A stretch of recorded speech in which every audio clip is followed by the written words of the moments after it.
Jawar Mohammed, an activist and journalist from Umaraa, became a key player from his base in the United States, beyond the reach of the Ethiopian authorities.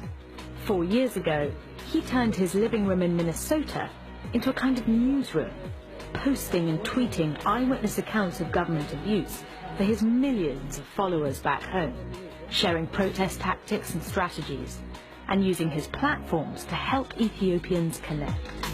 You cannot imagine this revolution, this change, without social media. People from all corners of the world will snap a picture, record a video, and send it to us through WhatsApp or through Facebook. And we take that, we verify it, we edit it, and we air it back to them. And they take our production and they share it.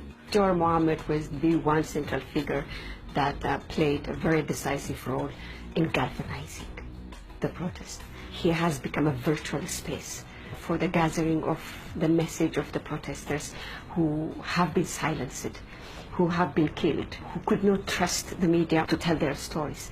They trust Jawar. They send their stories to him, and he broadcasts it back. And you can disagree with him. I have a lot of things that I disagree with him, but you can't deny him that significant role he played in this protest. He was involved in mobilizing people, to come out and ask and demand their freedom.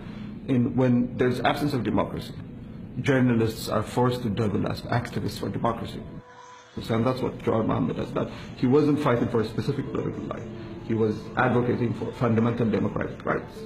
Because unless there's fundamental democratic rights, there's no journalism. The kind of fast change that we've seen over the last 3 years without the social media would have been impossible.